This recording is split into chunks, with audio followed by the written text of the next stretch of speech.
Welcome to Real Estate Coaching Radio, starring award-winning real estate coaches and #1 international best-selling authors, Tim and Julie Harris. This is the #1 daily radio show for realtors looking for a no BS, authentic, real-time coaching experience.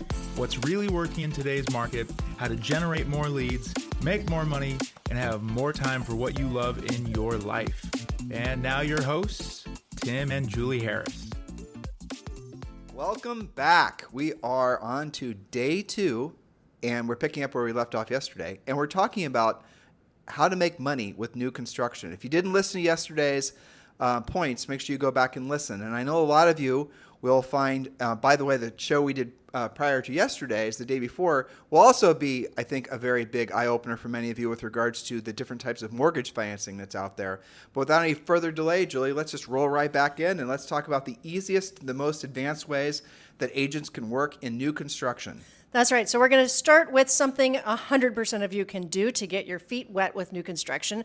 And then we'll end with the most advanced iteration of making money with new builds. So point number 1, work in a new construction model home during the hours the builder doesn't have coverage. Sell their product when you can and keep the leads who don't build with that builder or don't build it at all. They might buy new construction, for example. Think listing leads, new construction buyer leads, etc. And in fact, Tim, I think you know this, we have several of our coaching clients who have worked out deals with even some of the bigger builders. I know one of our coaching clients in Texas has a deal worked out with KB Homes, which by all means is kind of a production builder. They've got tons of different neighborhoods.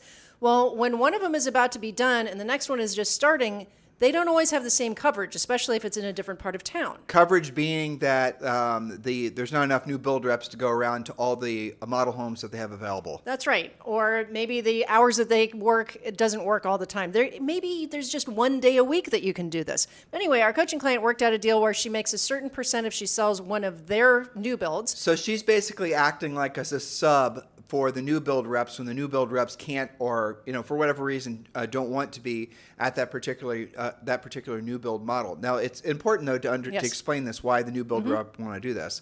Because they're going to get paid regardless of who brings the buyer. Correct. So they don't care. They don't care. And new build reps, especially using Julie's example, KB, they're not going to be listing resales. They're only selling the product that builder has for sale in that particular subdivision. Most of the new build reps aren't even allowed to sell cross subdivisions. If there's 5 KB Homes developments, and I'm thinking of Keith Moulton and his great EXP group and Ankeny, Iowa, and all that whole big area of Iowa where they're all those large new build constructor guys. They list the mid-tier ones and they list them within their EXP group, but the upper tier ones, the really large national ones, it's exactly like what Julie and I are describing.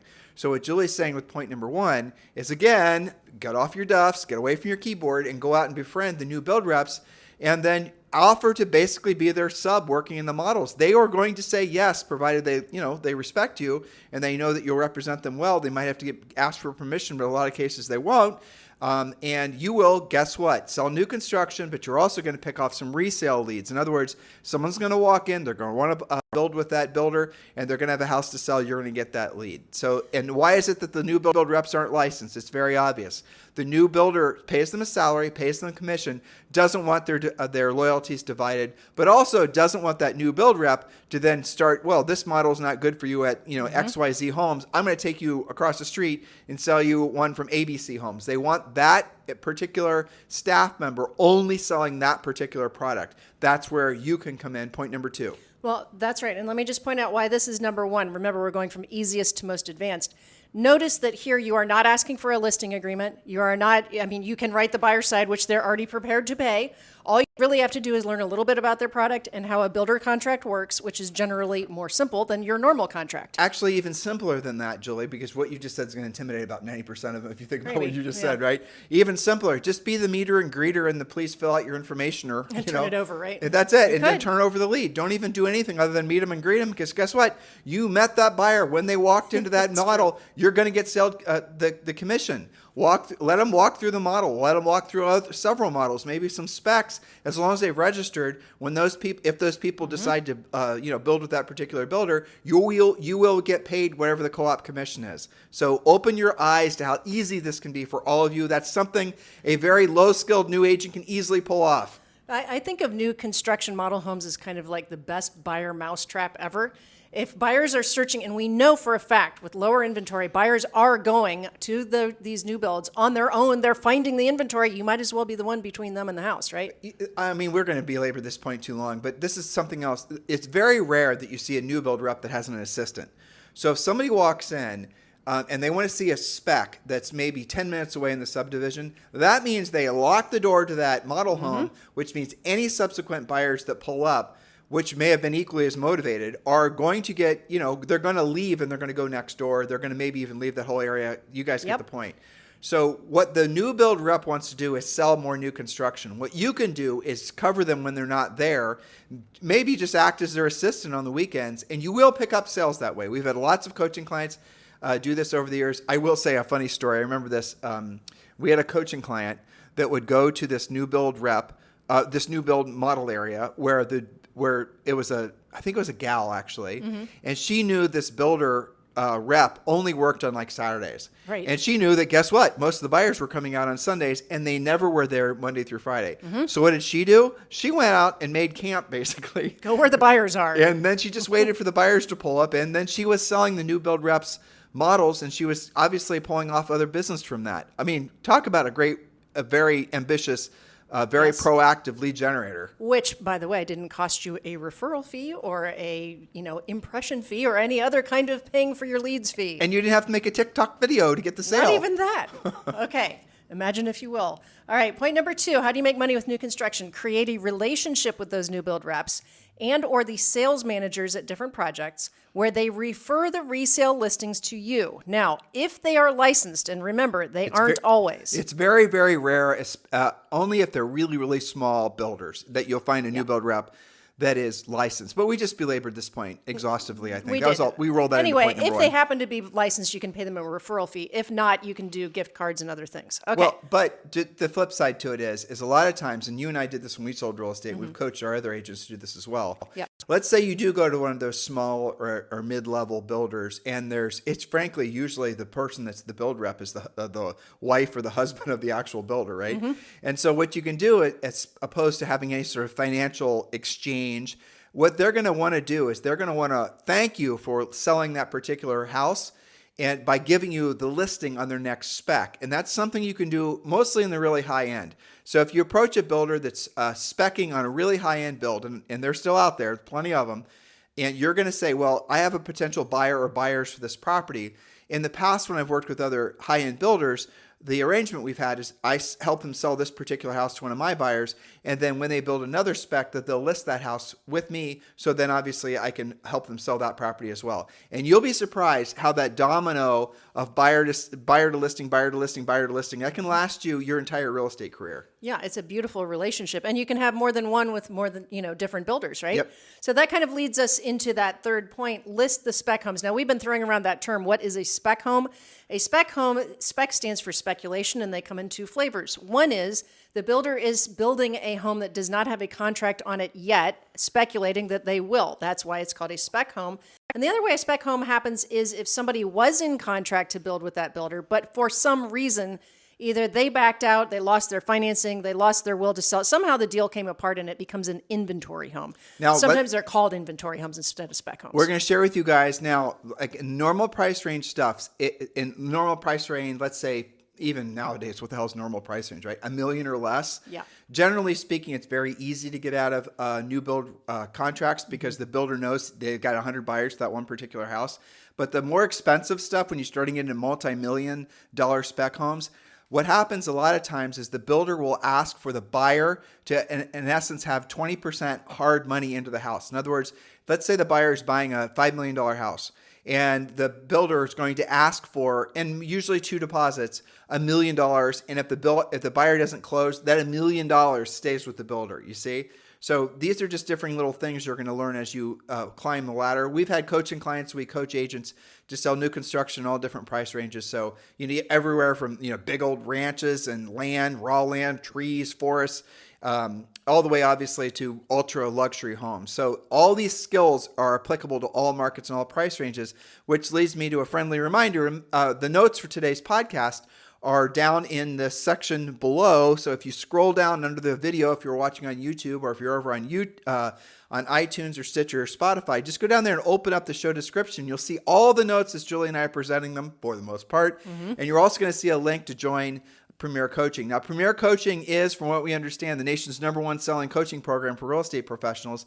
And the best part is, I think all of you will agree, is you can join Premier Coaching right now for free. It's a next natural step for all of you in your real estate careers. We know you love this podcast. It's the #1 listened to daily podcast for real estate professionals in the United States. You won't believe what you get as part of being a coaching client. This is training. At the best we can do in the 20 or 30 minutes we have you every day, it's training.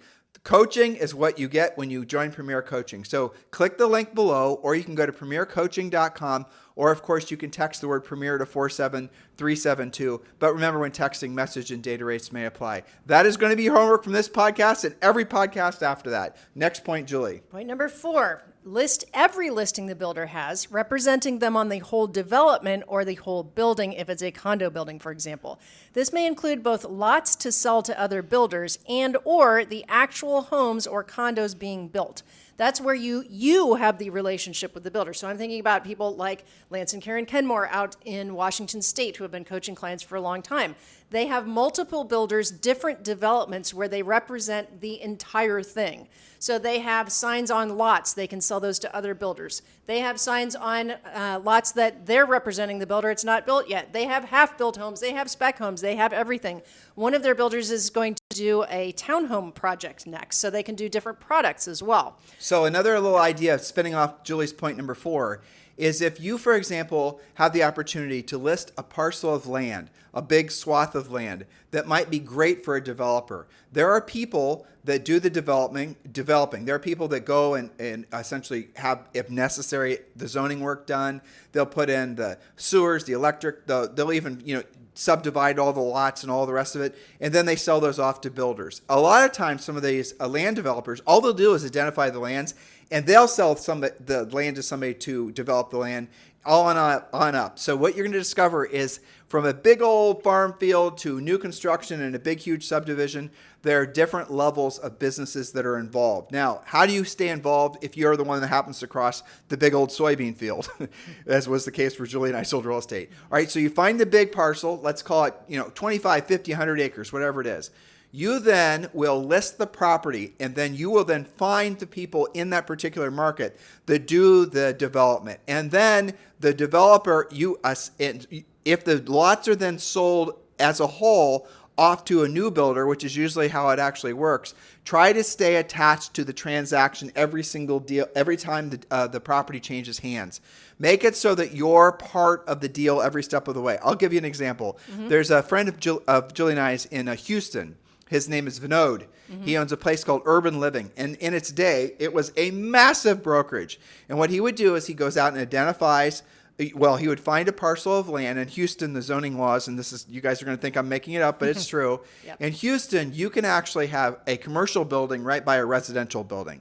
And so it's not uncommon when you're driving around certain areas of Houston where you see, like, how the hell is there a Church's Chicken right next to for example, this a literal home, and next to some a condos, condo building, next to a car wash. I mean, Sure. you drive down Urban living. It looks wacky, but there it is. That's what no zoning looks like. Yeah, well, right. I think didn't he specialize in opportunity zones and stuff like that? Well, that's what it originally was, but right. it didn't. And then he was revitalizing and stuff. Over time, it wasn't so much of an opportunity zone because everything became really nice. But what he would do is he would find these parcels, and then he had a team. He would put the land in contract. Maybe it was an old building, or it doesn't matter what it was. And he would put it in contract. And then he actually had a team of architects that would go in there, and land developers that would go in there and do all the prep work, including doing the elevations and the floor plans and the rest of it. And then he had a handful of builders, 6 or 8 different condo builders or developers, wherever they wanted to call themselves. And then he'd sell it on up. So he was making money at every single step of the way. And then ultimately his real estate brokerage listed the condos. You guys get it? You can do similar things. That is a way to make, I'm not going to, hundreds of millions of dollars. Let's just leave it at that. Well, I mean, you bring up a good point, because I don't think that many agents realize, when you're in the day-to-day agent world, you're thinking buyer side or seller side. I'm going to make a listing commission. I'm going to represent a buyer. But when you think about new construction, go back to the beginning.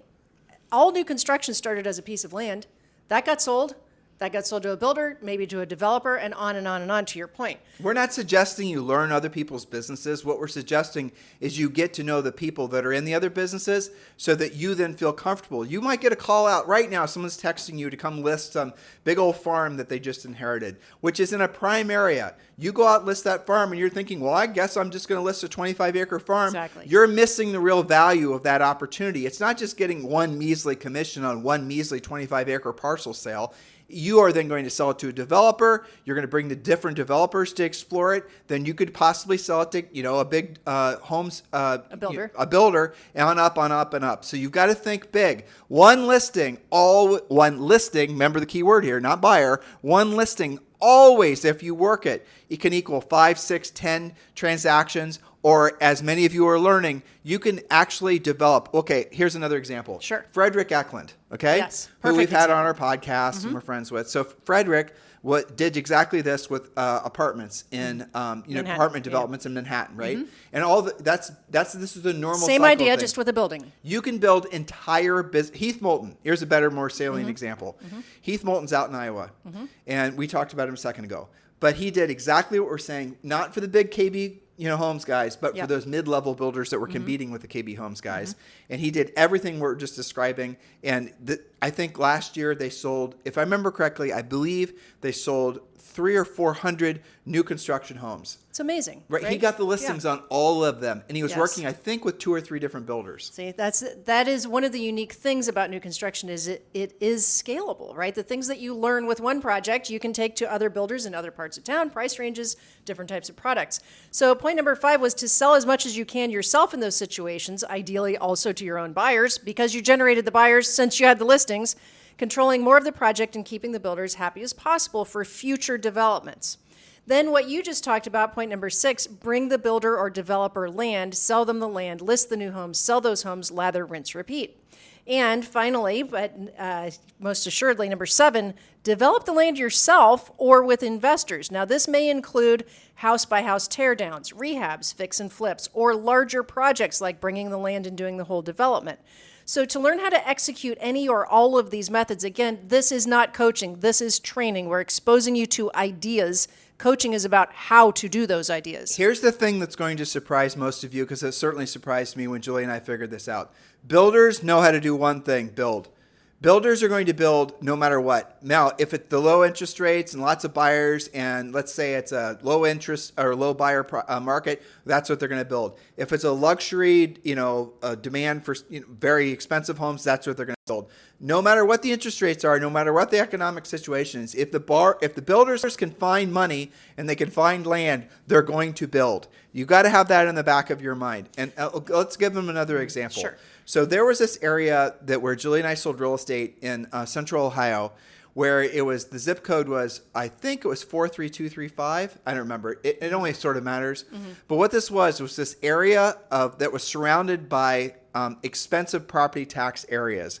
And there was these, they were called patio homes. So there's these small homes, I mean, not really small to be honest, 3,000 square feet or less, but built to a very high standard, super fancy. They were houses that were designed for people that were selling out of big homes to downsize to. They're basically 0 lot lines. They weren't attached, but they're, might as well have been. They're just stacked on top of each other. Super cute houses, very well built, very nice amenities, just really, really nice places. Areas of town that happen to have lower taxes. So these are perfect for like empty nester types. Exactly. And by the way, that was the builder Romanelli and Hughes. Mostly, they're still doing that. They're still finding like micro parcels. This is the point I'm trying to make. Yes. So when you are thinking, when you're looking for listings, you might find a 1950s or 60s ranch that is just, let's just be honest, best to be, mated with a backhoe. In other words, the house is nothing. And maybe it's an expired, but you now are smart. You're now realizing that is on 1 acre, 2 acres, 3 acres, 5 acres. And you now know that in that much acreage, 1 acre, let's say 3 acres, realistically, if they're 0 lot line houses and the footprint of the houses are relatively small, that could be 20 or 25 different houses. And it's already zoned residential. Exactly. That's how you got to start thinking.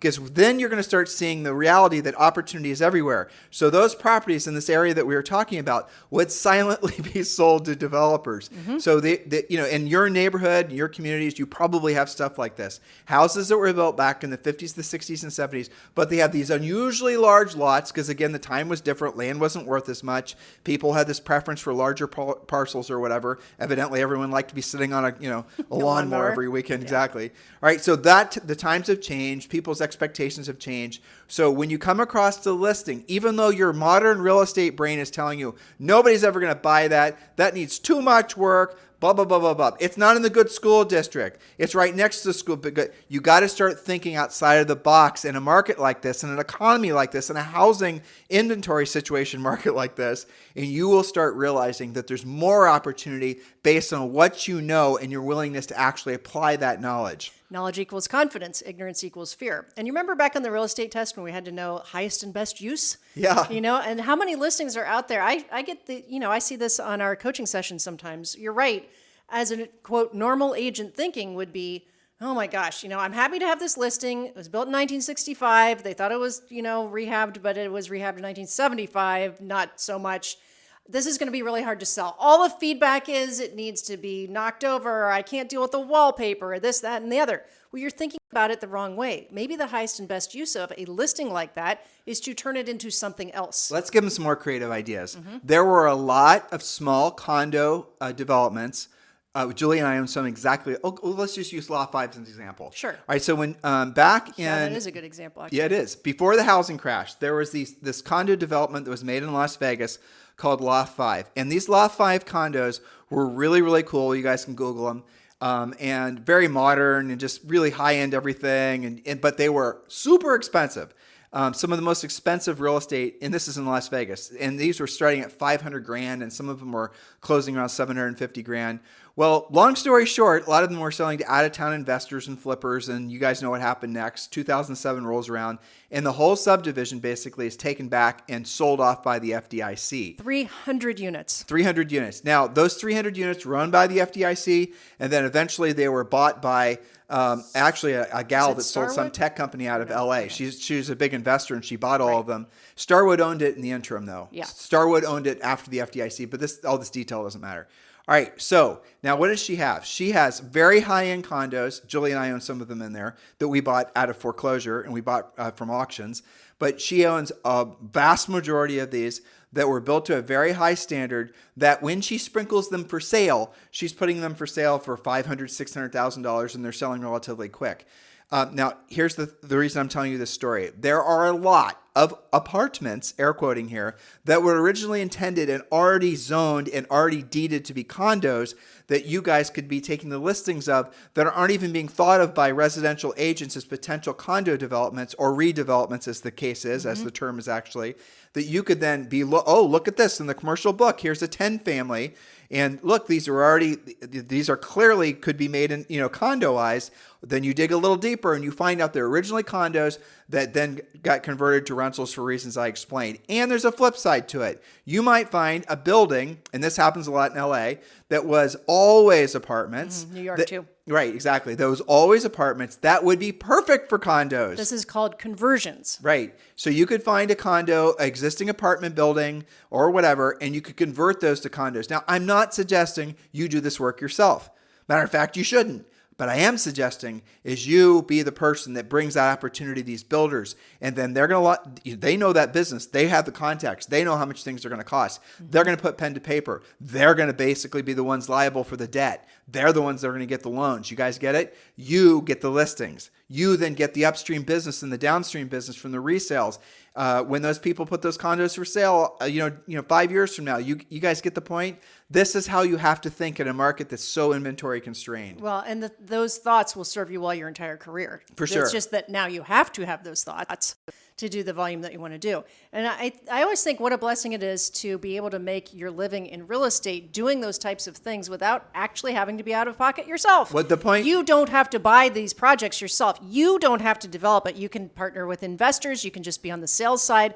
There's so many opportunities. That's why we get so excited whenever we present new construction things. Drill down on that, though. Don't bounce off that. Okay, if you were to open any other kind of business, you're going to have fixed costs, a lot of which is going to be for the cost of your inventory of what you're trying to sell. And think about it, right? You want to open a furniture business, you want to open up an appliance business, you want to open an art gallery, you're going to have fixed costs that are associated with that. Real estate, and there's a few, even if you want to open up a business where it's a car lot and all the cars are consignment cars, you're still going to have associated costs with that.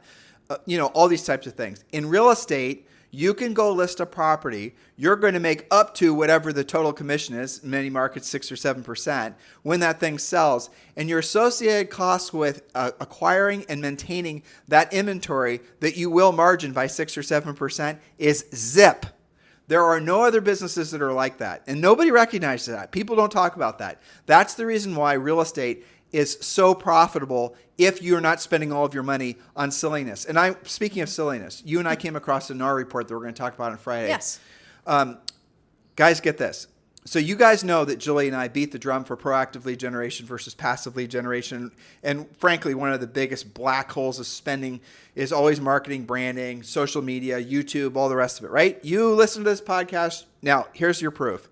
Less than 7% of all realtors, members of the National Association of Realtors, less than 7% are 7% are 39 years or younger. I think I said that right. I think that's right. So basically nobody's 39 years or younger. In other words, those people that are going to be attracted to the more social media marketing stuff is a vast minority of all the real estate agents out there, which is also a vast minority of all the buyers out there. The average agent, and sellers for that matter, the average agent is a 60-year-old white lady who's been in the business for I forget how many years. I think it was 16, something like that. A long time. Yeah. And here's the magic part. She gets a majority of her business from centers of influence and past clients. Yep. That is the reason that Julie and I are always hammered down on the first thing you learn is centers of influence and past clients marketing. But here's what I really thought was interesting. Sure. And we're going to, again, we'll do a podcast on this. If you look so for example, the percent of business that comes from centers of influence and past clients, it like by between, year 0 when you first get your license to year 4, it like quadruples. And by the time you've been in the business 3 or 4 years, essentially it starts to approach 50 to 60% of all your business comes from centers of influence and past clients on average of all the realtors that were polled. That's the reason, again, Julie and I want you focused on the proactive lead generation. And don't get, pulled away into the bright light and be a moth that's going to get zapped by the bug light of the newest, greatest shiny object that comes around. There'll always be shiny objects, but follow in the path of the people that have been in the business for a long time, that frankly are making a majority of the money in a market like this, and keep your eyes open to the realities. There's opportunity everywhere for you. If you're not discovering it, as we've been hopefully exposing you on this little podcast series, if you're not constantly feeling overly, like almost bouncing off the walls, optimistic, because you're in the right market, you're in the right industry, and you're in the right market, in the right industry at the right time. If you don't feel like that, you got to ask yourself why. Julie and I just, we talked for 30 minutes, and we were giving you all the ways you can create inventory. How do you feel? Are you feeling excited? Maybe you're feeling a little overwhelmed. I understand. But what you should be realizing is there is no lack of inventory. There's no lack of opportunity. There's no lack of people who always want to buy and sell real estate. But there is a lack of are agents that are willing to take the right actions to do the real work of real estate. If you're willing to do the real work of real estate in this or any other market, you will make a fortune. And I'll even go as far as to say I don't like using the word easier, but I'll use it just to make a point succinctly. It's easier to make money now if you're doing the real work of real estate because you will have virtually no competition because if 99% of all agents have only been in the business since really 2007, 2008, and they've never really had to learn to think, let alone take the actions like what you guys are learning on this podcast, let alone our coaching program. When you are willing to do the real work of real estate and be proactive with your lead generation, be furiously fast with your lead follow-up, actually be a professional, I promise you're going to be overwhelmed with opportunity. I'm laughing because one of our coaches, Brandon, just texted me. Brandon Jackson? Brandon just texted me. He did one of the live sessions, our coaching sessions. He was sharing a quick story. To your point, anybody who is being proactive today is getting rewarded at a higher level than ever before. Because they have no competition. Because they have virtually no competition, okay? Coaching clients, I'm speaking to you. Okay, so Ryan from last week. Remember Ryan? I think he's part of our EXP group. Yeah. Okay, so Ryan goes door knocking. Remember our door knocking series like 2 weeks ago? Okay, he takes that to heart. Brandon's doing a great job, on his coaching calls with him. So Ryan goes door knocking, hits one door, does a follow-up, and the owner of that house said, well, I'm not ready to list for about 3 months. Talk to me about that, but my mom has a house to sell. Why don't you go over and talk to her? House is $1.9 million. That's one door knock, 2 listings, the one 3 months from now, and the mom's house for nearly $2 million. Go Ryan. Proactive. He's door knocking. Matt Wilhall, in my coaching call with him last week, and I know you're listening, Matt. I'm going to have him on the podcast. Yes. He basically told me how he had a chain of 6 closings that happened. Oh, Matt, please forgive me. I don't remember what the genesis was. I think it was him.